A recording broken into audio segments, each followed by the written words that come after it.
It's more contagious and it's affecting more younger people. It may be up to 70% more transmissible. While children have mostly been safe from the virus all this while, this new mutation is more likely to infect them. On n'en sait rien. Il y a eu cette, déclaration de cette infirmière et qui a été en fait contredite ensuite par les autorités sanitaires du Royaume-Uni.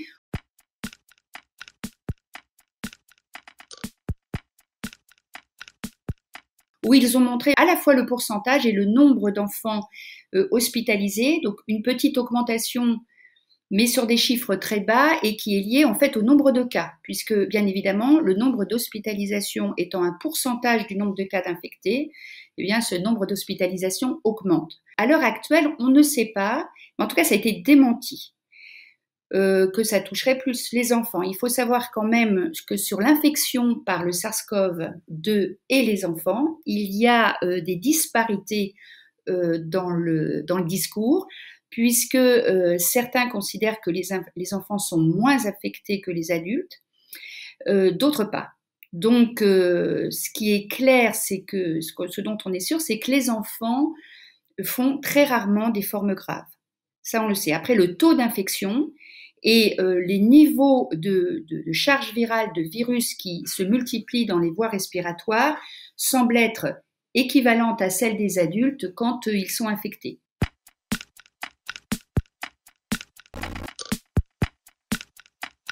Il faut savoir ce que c'est qu'un enfant. On sait déjà depuis longtemps, puisque ça, les premières études d'Arnaud Fontanet l'ont montré, qu'un adolescent se comporte comme un adulte.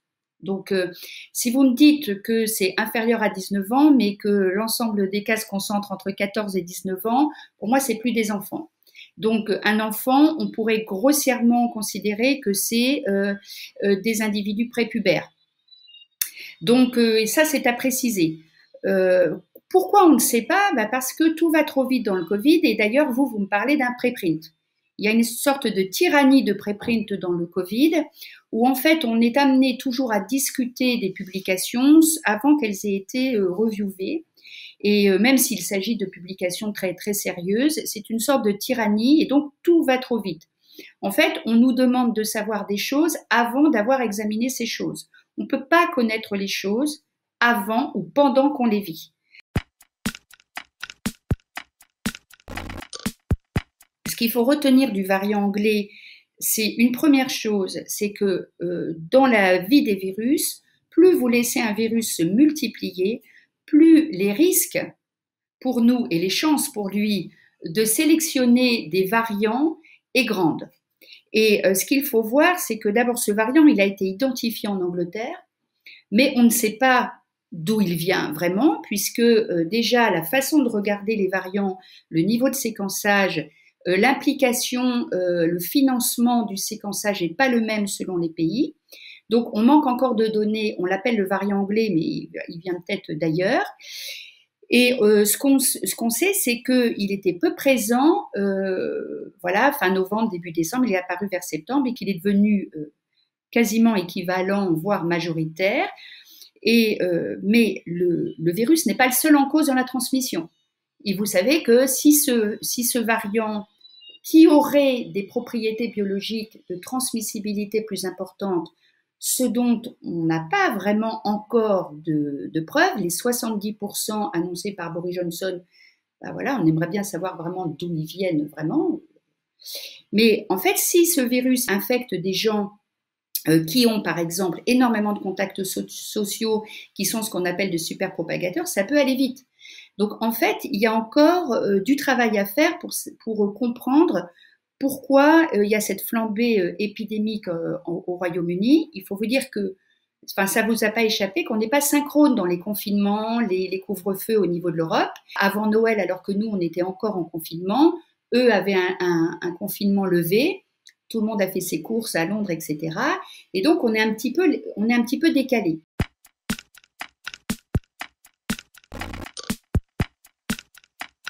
Ce variant anglais, il présente un ensemble de mutations sur ce gène qui code une protéine très importante pour la fonction du virus. Et certaines de ces mutations se trouvent dans des endroits clés, notamment une, par exemple, qui se trouve sur la partie de la protéine qui va adhérer à la cellule pour rentrer dans la cellule.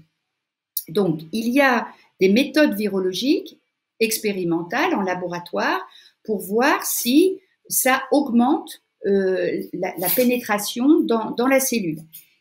Donc ces études-là, moi je les ai pas vues publiées vraiment, mais je veux bien croire les Anglais qui ont d'excellents virologues. Il se peut bien évidemment que ce variant a un pouvoir accru de rentrer dans nos cellules et donc ce qui est un des facteurs qui augmente la transmission. La difficulté du fonctionnement des virus, c'est qu'on ne peut pas faire des choses simples. Ce sont des phénomènes complexes, multifactoriels. Il y a le temps qui joue beaucoup et à un moment donné, un virus, un variant peut avoir un avantage par rapport aux autres variants et il en profite.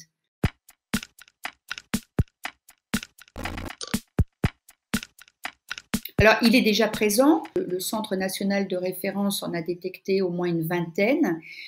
C'est inéluctable. Bien sûr que c'est inéluctable.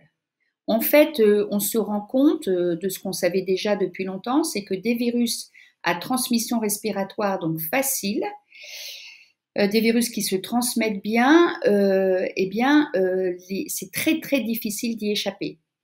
Je pense qu'il faut bien comprendre que les virus n'ont pas de frontières et que c'est extrêmement difficile à pister. Donc, du coup, l'effet que ça a eu probablement, c'est d'accélérer le programme prévu de vaccination en France. Ce qui peut être une bonne chose.